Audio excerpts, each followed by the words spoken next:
मित्रों,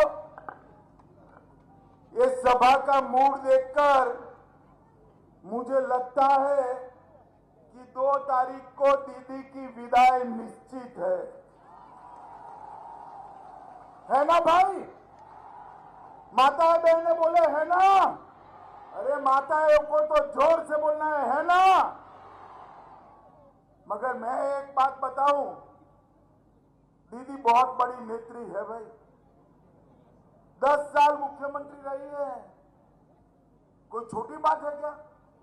बड़ी बात है। पूरा देश दीदी को जानता है। उनकी विदाई हो तो धाम-धूम से होनी चाहिए या नहीं होनी चाहिए? जरा बोलो, धाम-धूम से होनी चाहिए या नहीं होनी चाहिए?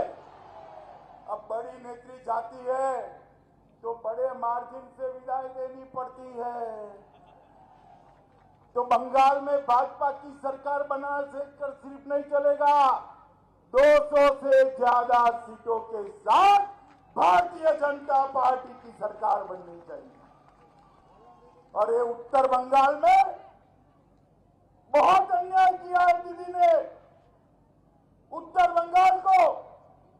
उत्तर बंगाल में दीदी का खाता न खुलने देना। माताओं, आपकी जिम्मेदारी है दीदी का खाता नहीं खुलने देना है। मित्रों, सबसे पहले भवानी पाठक का मंदिर, जलपेश मंदिर, जटिलेश्वर मंदिर, बानो दुर्गा मंदिर, इसको प्रणाम कर मैं मेरी बात की शुरुआत करना चाहता हूं। यहीं के भूमिपुत्र, महान फुटबॉल खिलाड़ी प्रदीप कुमार बंदोपाध्याय को भी याद कर मैं मेरी बात की शुरुआत करता हूं। उत्तरी बंगाल के मनीषी पंचानन वर्मा, जिसको हम प्यार से ठाकुर पंचानन रॉय कहते हैं, उनको भी नमन कर मैं मेरी बात की शुरुआत करता हूं। मित्रों, मैं यहां आया हूं तब तक 8 में से 4 चरण का चुनाव समाप्त हो गया और मैं आपको बताने आया हूं, 4 चरण में भारतीय जनता पार्टी 92 से ज्यादा सीटों के साथ लीड पर है। 92 से ज्यादा सीटों के। अब ये 5वें चरण में आप कृपा कर दीजिए, सरकार बनाने का पूरा काम हो जाएगा, भाजपा की सरकार बन जाएगी। मैं आप लोगों को पूछने आया हूं मित्रों, आप 200 से ज्यादा सीटों के साथ मोदी जी के नेतृत्व में सरकार बनाना चाहते हो क्या? सुनाई नहीं पड़ता है भाई। चाहते हो क्या? तो कमल के निशान पर बटन दबाओगे क्या? उत्तर बंगाल की सभी सीटें भाजपा को जिताओगे क्या? मित्रों, ये दीदी ने जितना अन्याय उत्तर बंगाल को किया है, इतना अन्याय किसी ने नहीं। ये दीदी खामखा भाजपा वालों को गाली बोल रही है। अरे दीदी, आपके खिलाफ चुनाव हम नहीं लड़ रहे हैं।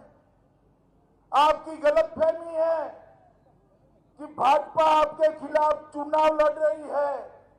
आपके खिलाफ चुनाव तो मेरे उत्तर बंगाल की माताएं, बहनें, भाइयों बहनों लड़ रहे हैं। ये उत्तर बंगाल लड़ रहा है। यहां का राजवंशी समाज लड़ रहा है। यहां का गोरखा समाज लड़ रहा है। यहां का चाय बागान का मजदूर लड़ रहा है। यहां दुआर आपके खिलाफ चुनाव लड़ रहा है। यहां की माताएं, बहनें आपके खिलाफ चुनाव लड़ रही है। यहां का किसान आपके खिलाफ चुनाव लड़ रहा है। आप खामखा भाजपा को गाली बोलकर अपनी ऊर्जा जाया कर रही हो। मित्रों, ये दीदी का भाषण आप सुनोगे ना, तो उनके भाषण में बंगाल से ज्यादा वो मेरा नाम बोलती। शायद मेरी जगह बंगाल का नाम बोलती ना तो चुनाव भी जीत जाती। इतनी गालियां मुझे बोलती है कि जिसका कोई हिसाब नहीं। अभी 2 दिन से चला है कि आप अमित शाह इस्तीफा दे दे, अमित शाह इस्तीफा दे दे, और ये बोलने के साथ ही इनके सारे लोग लग पड़े अमित शाह इस्तीफा दे दे। माताओं भाइयों बताओ, आप चाहते हो मैं इस्तीफा दूं? जोर से बोलो, चाहते हो? मैं एक पॉकेट में लेकर आया हूं, निकाल कर भेज देता हूं दीदी को। चाहते हो क्या दीदी? जिस दिन बंगाल की जनता कहेगी मैं इस्तीफा दे दूंगा, मगर ये 2 तारीख को आप अपना इस्तीफा तैयार रखना, 2 बजे राज्यपाल को देने जाना। मित्रों, अभी अभी उत्तर बंगाल में 4थे चरण का चुनाव हुआ। दीदी ने यहां के लोगों को उकसाया, कहा सीआरपीएफ को घेर लो, बूथ लूट लो, और उनकी सुनकर कुछ युवा चल पड़े, हथियार खींच लिए, गोलीबारी हुई, 4 लोगों की दुखद मौत हो गई। मुझे भी बहुत दुख है, 4 युवा मारे गए, अपनी जान से हाथ धो गए। दीदी, अगर आप भाषण ना करती ना तो 4 युवाओं की मौत न होती। आप उनको न उकसाती तो 4 युवाओं की मौत न होती। माताओं भाइयों बहनों युवाओं बताओ, ये 4 हमारे भाइयों की मौत के लिए कौन जिम्मेदार है? कौन जिम्मेदार है? कौन जिम्मेदार है? और 4 नहीं मरे, एक 5वां भी मर गया। आनंद बर्धन कर एक युवा वोट डालने गया था, टीएमसी के गुंडों ने उसको गोली मारकर मार। ये 4 के लिए तो दीदी हाय तौबा कर रही है, बड़े बड़े आवाज से रो रही है, मगर हमारे आनंद बर्मन के लिए, इनके लिए 2 शब्द भी नहीं है। क्यों? क्यों भाई बताओ? क्यों बताऊं मैं बताऊं? क्योंकि आनंद बर्मन राजवंशी समाज से था, उनकी वोट बैंक से नहीं आता। मुझे बताओ माताओं भाइयों बहनों, जान चाहे हिंदू की जाए मुसलमान की, मुख्यमंत्री का जी जलना चाहिए या नहीं जलना चाहिए? तो 4 लोगों के लिए तो आप आंसू बहा रही हो दीदी, हमारे आनंद बर्मन के लिए क्यों आंसू नहीं आते? मौत में भी राजनीति करते हैं आप, और यही तुष्टीकरण बंगाल को ले डूबेगा। मुझे बताओ भाइयों बहनों माताओं, इस बंगाल के अंदर घुसपैठ रोकनी चाहिए या नहीं रोकनी चाहिए? जोर से बोलो, रोकनी चाहिए या नहीं रोकनी चाहिए? ये घुसपैठिए मेरे युवाओं की नौकरी ले जाते हैं या नहीं ले जाते हैं? जोर से बोलो, ले जाते हैं या नहीं ले जाते हैं? गरीब का चावल ले जाते हैं नहीं ले जाते हैं? उनको रोकना चाहिए या नहीं रोकना चाहिए? दीदी रोकेगी क्या? रोकेगी? 10 साल तक रोका है क्या? रोका है? वो तो नहीं रोकेगी, क्योंकि उसकी वोट बैंक वो है, उसकी वोट बैंक वो है। मित्रों, मगर मैं आपको कहने आया हूं, एक बार 2 मई को नरेंद्र मोदी के नेतृत्व में भाजपा सरकार बना दो, इंसान तो क्या, सरहद की उस ओर से परिंदा भी पैर नहीं मार पाएगा। घुसपैठ की समस्या का समाधान केवल और केवल भारतीय जनता पार्टी कर सकती। मुझे बताओ भाई, ये शरणार्थी जो आए हैं, मतवा समाज के हैं, रामसूत्र समाज के हैं, उनको नागरिकता मिलनी चाहिए या नहीं मिलनी चाहिए? अरे यार जोर से बोलो, थकान तो मुझे लगनी चाहिए, आप क्यों थके हो? मिलनी चाहिए या नहीं मिलनी चाहिए? दीदी कहती है नहीं मिलनी चाहिए। क्यों? क्योंकि वो अपनी वोट बैंक से डर रही है। अरे दीदी आप क्या रोकोगी? आपकी तो 2 तारीख को विदाई निश्चित है। भाजपा सरकार बनने वाली है, हम सीए को लागू कर मेरे नाम सूत्र समाज के, मतवा समाज के, हर समाज के शरणार्थियों को भारत का नागरिक बनाकर सम्मान देने वाले हैं। मित्रों, ये तुष्टीकरण की राजनीति, ये भ्रष्टाचार नहीं चलेगा। नरेंद्र मोदी जी ने किसानों के लिए 18,000 रुपया इनके बैंक अकाउंट में भेजने का तय किया। आपको मिला है क्या? मिला है क्या? माताएं, मिला है क्या? क्यों नहीं मिला भाई? क्योंकि दीदी ने आपका नाम ही दिल्ली नहीं भेजा है। मगर चिंता मत करो, 2 तारीख को कमल खिला दो, 2 तारीख को हमारे रॉय को जिता दो, 5 तारीख को 18,000 रुपया आपके बैंक अकाउंट में जमा होगा। मित्रों, सारे गरीबों को, देश भर के गरीबों को 5 लाख रुपए का प्रधानमंत्री आयुष्मान भारत योजना का लाभ मिलता। बंगाल के गरीबों को मिलना चाहिए या नहीं मिलना चाहिए? अरे जोर से बोलो भाई, मिलना चाहिए या नहीं मिलना चाहिए? मिल रहा है क्या? मिल रहा है क्या? क्यों नहीं मिल रहा है? कौन रोक रहा है? कौन रोक रहा है? कौन रोक रहा है? मित्रों, आप 2 तारीख को परिवर्तन कर दो, 5 तारीख को घर में कोई भी बीमारी आए, 5 लाख तक का सारा खर्चा नरेंद्र मोदी जी उठाने वाले हैं। नरेंद्र मोदी जी, मुझे बताओ भैया, ये अपने उत्तर बंगाल में एक एम्स होना चाहिए या नहीं होना चाहिए? होना चाहिए या नहीं होना चाहिए? हमने तय किया है, उत्तर बंगाल में सरकार बनते ही एक एम्स बनाने का काम करेंगे। हमने तय किया है, सिलीगुड़ी में आईटी पार्क बनाएंगे। हमने तय किया है, उत्तर बंगाल में एक सेंट्रल यूनिवर्सिटी बनाने का काम भारतीय जनता पार्टी करेगी। राजवंशी भाइयों की नारायणी सेना, जिसको चिला रॉय के नेतृत्व में 50 साल तक मुगलों को यहां आने नहीं दिया, वो नारायणी सेना के स्मृति में एक नारायणी बटालियन बनाने का काम भारतीय जनता पार्टी।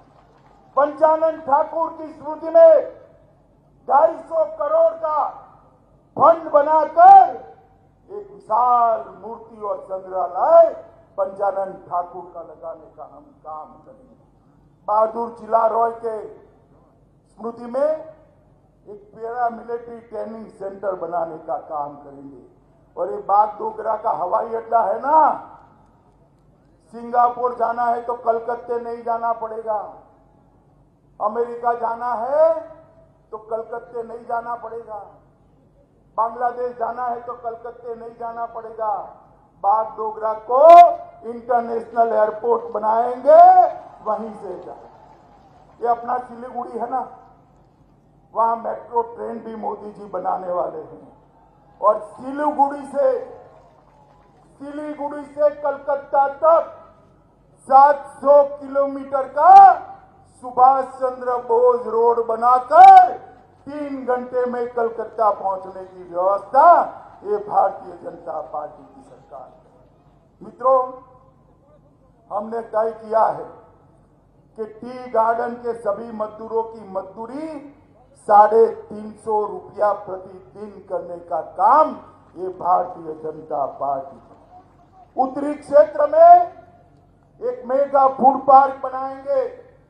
चाय के औषधीय गुणों की परीक्षण के लिए एक चाय पार्क का निर्माण करने का काम भी ये भारतीय जनता पार्टी की सरकार करेगी। मित्रों, ये माताएं बहनें, बेटी आती है तो दीदी बताना, पढ़ाने में खर्चा होता है ना? होता है ना? आप चिंता मत करो, 2 तारीख के बाद किसी भी घर की बेटी हो, इसका केजी से पीजी तक की पढ़ाई फ्री ऑफ कॉस्ट करने का काम ये भारतीय जनता पार्टी की सरकार है। मित्रों, हमने तय किया है कि माताएं बहनें बस में जाए, ट्रेन में जाए, मेट्रो में जाए, किसी से कोई किराया नहीं लिया जाएगा, मुफ्त में आपको सवारी करा दी जाएगी। मित्रों, मोदी जी आप लोगों का भला चाहते हैं, बंगाल का भला चाहते हैं, बंगाल के करोड़ों गरीब परिवार का भला चाहते हैं, और मोदी जी को ये दीदी भला करने नहीं देती। एक और मोदी जी आपका भला चाहते हैं और दूसरी ओर दीदी भाईपों का भला चाहती है, भाईपों का। मुझे बताओ भाई, ये भाईपों को मुख्यमंत्री बनाना जरूरी है या मेरे बंगाल को युवा रोजगारी देना जरूरी है? बताओ, रोजगारी जरूरी है ना? मगर दीदी को आपकी रोजगारी की चिंता नहीं है, भतीजे को मुख्यमंत्री बनाने की चिंता है। मित्रों, दीदी आपका भला नहीं कर सकती। मित्रों, जिस प्रकार से बंगाल के अंदर कानून और व्यवस्था की स्थिति है, भारतीय जनता पार्टी के 130 से ज्यादा कार्यकर्ता मारे गए, 130 से ज्यादा। कल भी एक कार्यकर्ता मारा गया, परसों। मगर दीदी उसके लिए नहीं कहती कि इसकी जांच हम सीआईडी क्राइम को देंगे, मगर आपको मैं कहता हूं, तृणमूल के गुंडों, कान खोलकर सुन लो, कब तक बचोगे? 2 तारीख के बाद भारतीय जनता पार्टी की सरकार आएगी, एक एक को चुन चुन कर जेल में डालने का काम ये भारतीय जनता पार्टी की सरकार करे। माताओं बहनों भाइयों, मत ना डालने में गुंडे रोकते हैं ना आपको, हर बार रोकते हैं नहीं रोकते हैं? इस बार डरना मत, मैं कहकर जाता हूं, कोई बाईके लाल की हिम्मत नहीं है आपको रोक सके, कोई गुंडा बाहर नहीं आएगा। बेरोक टोक आप जिसको वोट डालना है उसको वोट डाल सकते हो, मगर मेरी विनती है आप लोगों को, हाथ जोड़कर विनती है, बंगाल के भले के लिए इस बार वोट कमल के निशान पर डालना, भारतीय जनता पार्टी को डालना। माताओं भाइयों बहनों, ये चिलचिलाती धूप में मेरी पार्टी ने ऊपर पंडाल की व्यवस्था भी नहीं करी है, मगर हजारों की संख्या में लोग, चारों ओर जहां तक नजर पहुंचे लोग ही लोग दिखाई पड़ते हैं। इतनी बड़ी संख्या में आप लोग आए हैं, आपका प्यार, आपका उत्साह और आपका समर्थन हमारा हौसला बढ़ाता है। और मित्रों, मैं यहां आपके बीच में कहकर जाता हूं, सोनार बांग्ला का निर्माण नरेंद्र मोदी के नेतृत्व में ही हो सकता है। मोदी जी के नेतृत्व में ही सोनार बांग्ला बन सकता है। तो माताओं बहनों भाइयों, आप सभी को मेरा करबद्ध निवेदन है कि हमारे प्रत्याशी रॉय को, रॉय आ गया हो, हमारे प्रत्याशी रॉय को प्रचंड मार्जिन के साथ जिताइए। जिताएंगे क्या? कमल के निशान पर बटन दबाएंगे क्या? मोदी जी के हाथ मजबूत करेंगे क्या? 200 से ज्यादा सीटों के साथ सरकार बनाएंगे क्या?